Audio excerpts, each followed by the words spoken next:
Freedom Global News.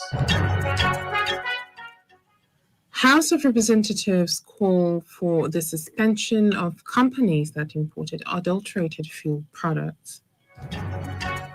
President Muhammadu Buhari advises diplomats against involving in 2023 elections. Fighter jets of the Nigerian Air Force kill scores of fleeing armed terrorists in Kaduna State. On the foreign scene, Libya Parliament backs rival Prime Minister after assassination attempts. Possessing a permanent voter's card is a duty to all citizens. Please ensure you acquire yours. Good evening, you listen to Freedom Global News on 99.5 FM. I am Hauwa Adamu Kiyawa. Today's the 10th of February 2022. And now the news in full.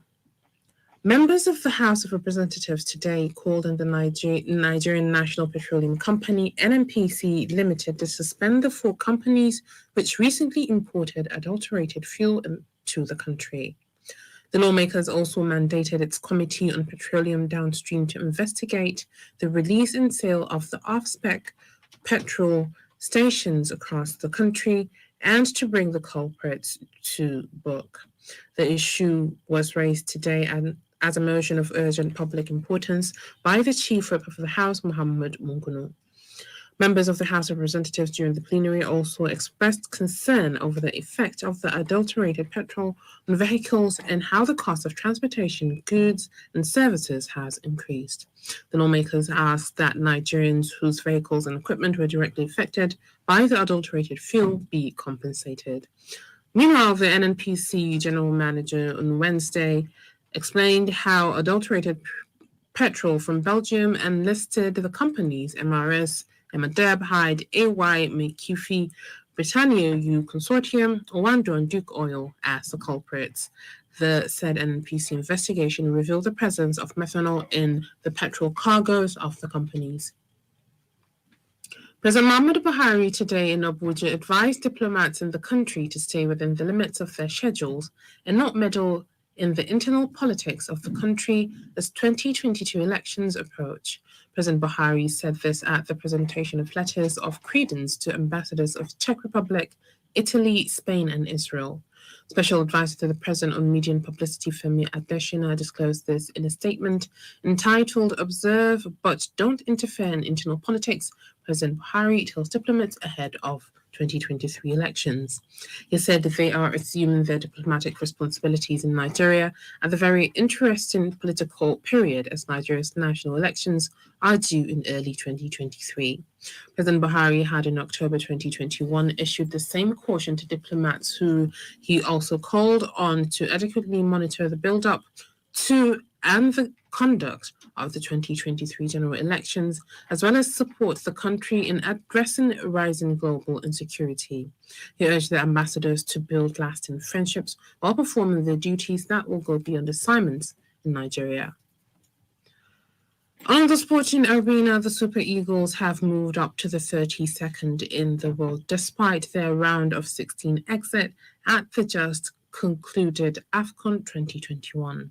Nigeria's Super Eagles have moved up 4 places in the latest FIFA Coca-Cola monthly rankings released on Thursday morning. Correspondent Sanusi Shaibu Musa has details of this and other sports updates.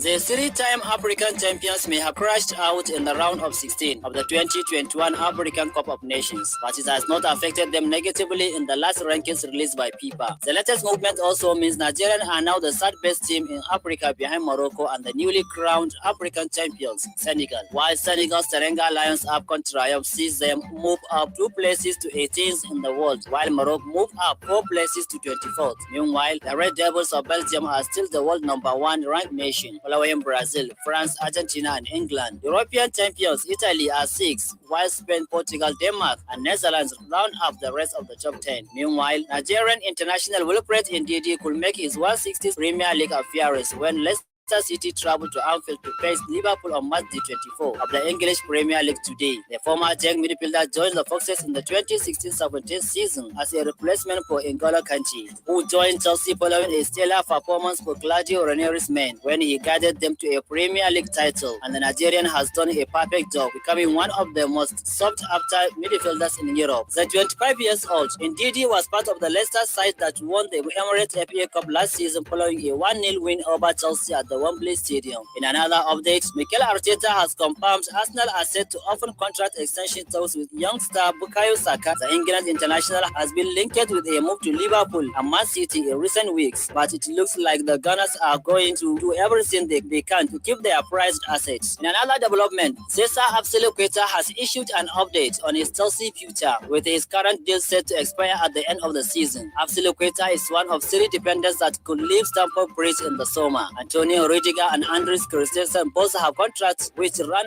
out at the end of the current campaign, and that the Blues are concerned about losing all 3. Azpilicueta has been strongly linked with a return to Spain in recent times, with Barcelona and Atletico Madrid both said to be ready in offers for the defender. And on tennis, Andy Murray claimed a 7-6, 7-5, 6-4 win over Kazakhstan's Alexander Bublik in the first round of the Rotterdam Open. Murray let out a roar when he broke Bublik with crash-court backhand to go 4-3 up in the second set and went on to serve out for the match. Murray next faces third-seeded Felix Auger-Aliassime after the Canadian overcame a slow start to beat qualifier Ego Gramosi of Belarus 3-6, 6-2, 6-2. Sunusi Shaibu Musa, Freedom Radio. The global news is coming to you from Freedom Radio 99.5 FM. You can send your comments, opinions, and watch us live on Freedom Radio Nigeria on Facebook.com. You can get the link to the page on our website, freedomradionig.com. Musa, la me kake nema a cikin kitchen? Masoyiyata, ina son cokali in sha magani.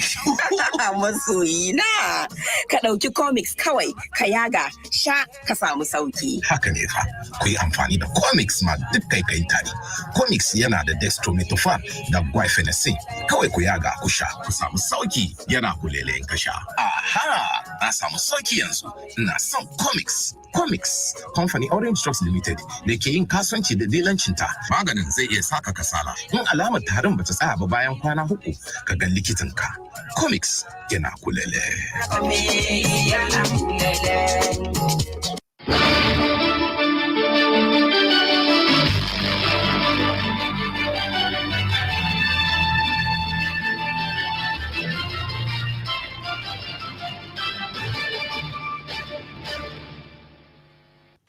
Welcome back. You're still listening to Freedom Global News on 99.5 FM.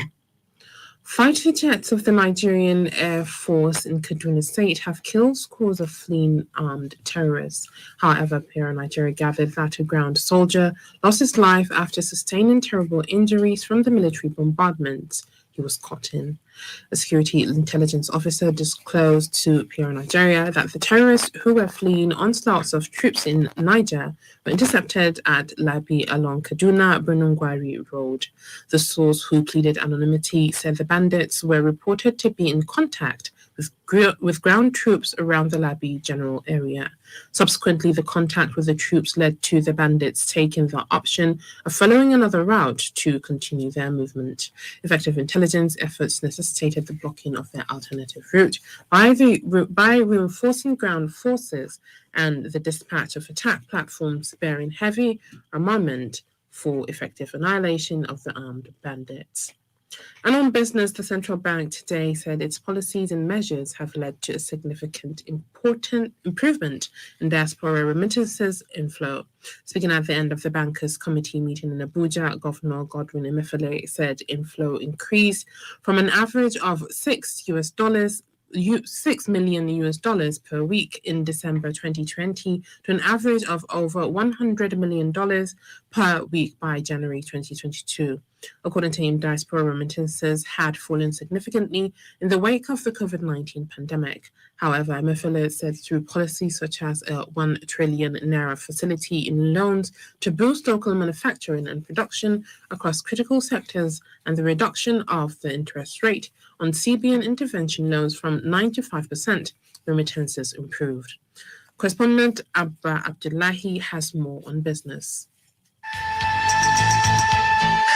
The Central Bank of Nigeria, CBN, has put deposit money banks on notice that it will stop selling forex to them by the end of 2022. The CBN Governor, Godwin Emefiele, stated this at the end of the Bankers Committee meeting held today in Abuja. Emefiele said the time had come for the bankers to go out there and source for forex by funding entrepreneurs with ideas. Meanwhile, the Nigerian Investment Promotion Council, NIPC, says it recorded 9.7 trillion naira investments from investors who showed interest in investing in the country. The acting executive secretary of the commission, Emeka Ofo, during a media parley, stated that the figure was 39% of what was recorded in 2020. He noted that the announcement made according to location saw Lagos 3.6 trillion naira, drawing the highest interest, followed by Bayelsa 1.5 trillion naira, Delta 1.2 trillion naira, Akwa Ibom 833 billion naira, and Adamawa 416 billion naira. Muhammad Abba Abdullahi, Freedom Radio.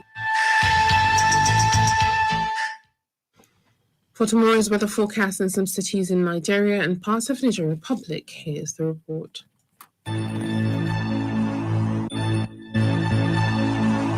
Kano tomorrow morning will experience clear sky and light wind at 14 degrees Celsius, a later increase to 28 degrees Celsius with sunny sky and a gentle breeze at noon. Kaduna will experience similar weather condition at 17 degrees Celsius, a later increase to 30 degrees Celsius with sunny sky and a moderate breeze. Katsina is expected to have clear sky and light wind at 15 degrees Celsius, a later increase to 28 degrees Celsius. Abuja is expected to have sunny sky and light wind at 21 degrees Celsius and subsequently increase to 35 degrees Celsius. Lagos will have misty and light wind at 25 degrees Celsius and later increase to 33 degrees Celsius with sunny intervals and a moderate breeze. Moving to Niger Republic, Maradi will experience sunny sky and light wind at 15 degrees Celsius and later increase to 29 degrees Celsius. While Zindar will experience similar weather condition at 17 degrees Celsius and later increase to 28 degrees Celsius with sunny intervals and light wind at noon. Zahra Hussain Abdullahi, Freedom Radio.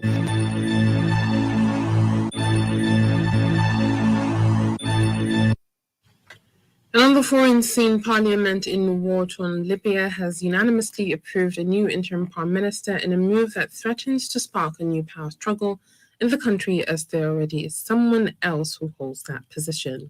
While all factions have been vying for control, the parliament is based in the east of the country, and a government of national unity sits in the capital, Tripoli.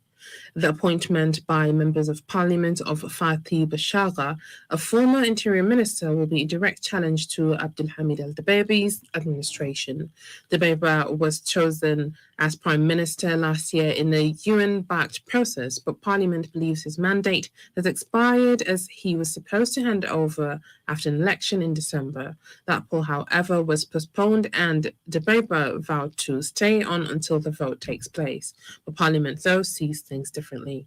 The delayed election is a key part of a UN-backed political roadmap aimed at ending years of violence and instability. Earlier today, Dabeiba escaped an apparent assassination attempt when his car was hit by several bullets in Tripoli. And with this, we've come to the end of today's Global News. On behalf of the entire production team, I am Hauwa Adamu Kiyawa. Have a wonderful evening.